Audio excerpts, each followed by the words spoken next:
Rain poured heavily as Maya stood outside the dark cafe, her phone trembling in her hand. She was supposed to meet her friend for help, but one mistake changed everything.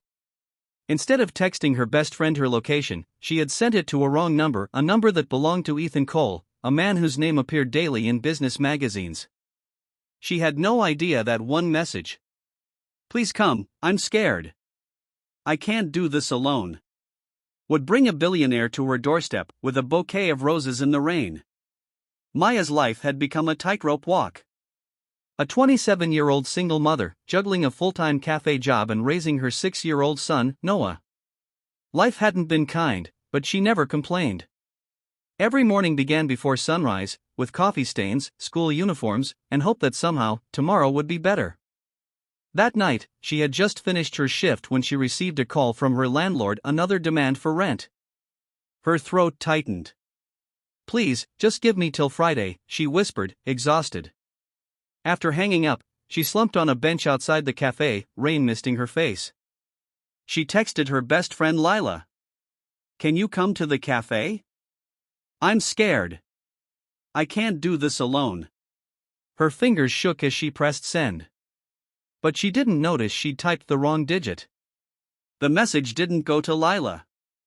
It went to Ethan Cole, a 34-year-old billionaire CEO known for his cold precision and zero tolerance for emotions. He was sitting in his car, reviewing merger contracts when the message appeared on his phone. At first, he frowned. Probably a spam or wrong text. But something about the message, those words, "I can't do this alone," made him pause. It reminded him of his late sister, who had once texted him something similar before she passed away. Without thinking twice, he replied, "Where are you?" No answer. Just a live location pin. Ethan stared at it, heart uneasy. Against all logic, he turned the car around and drove straight into the storm. Back at the cafe, Maya hugged her arms, trying to stay warm. Her eyes filled with tears, not from the rain, but from exhaustion, loneliness, and the quiet ache of doing everything alone. Then, headlights sliced through the darkness. A black luxury car stopped in front of her. The door opened, and a tall man stepped out, holding an umbrella and a bouquet of red roses from a nearby flower shop. She blinked, startled. "Who are you?" He smiled softly. "I'm the man who got your message." Maya stared at him in disbelief. "You got my message?" "That was a mistake. I didn't mean." He handed her the roses. Sometimes mistakes are just fate wearing a disguise. His voice was calm, kind, but carried the weight of someone who'd known loss. She hesitated, then accepted the flowers. They smelled like hope. They sat under the cafe awning, sharing a cup of lukewarm coffee. Slowly, she opened up about Noah, about her job, about her struggles. He listened, not as a billionaire, but as a man who understood pain. Ethan told her about his sister, how he'd ignored her last message because he was too busy. Since then, he'd built empires but never peace. The rain stopped, and silence settled between them.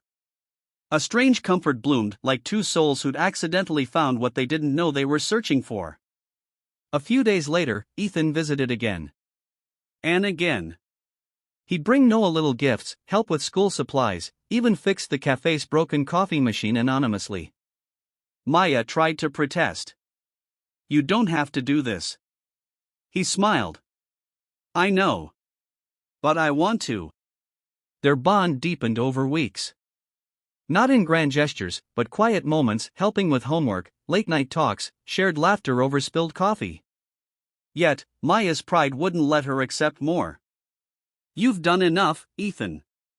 I can't be someone's charity." His gaze softened. "You're not charity, Maya. You're the reason I remembered how to care." Tears filled her eyes.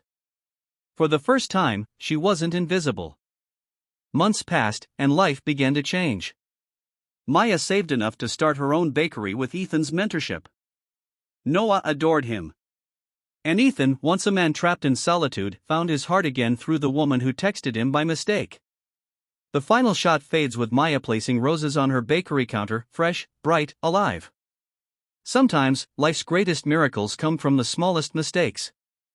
One wrong text brought two broken hearts together and reminded them that love doesn't always ask for permission. It just shows up, with roses in the rain.